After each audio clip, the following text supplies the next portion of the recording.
कोठावा ऊपर बाबा मोरवा बोले हो, मोरवा बोलिया सुहावन लागे हो, मोरवा बोलिया सुहावन लागे हो।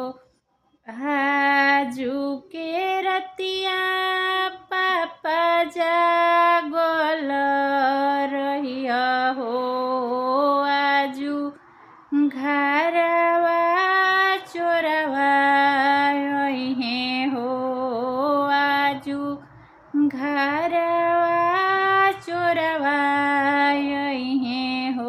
धनवा दौलतिया पापा सब छोड़ी जइहे हो, सुंदर धियावा चोरी हो जइहे, सुंदर धियावा चोरिया हो जइहे।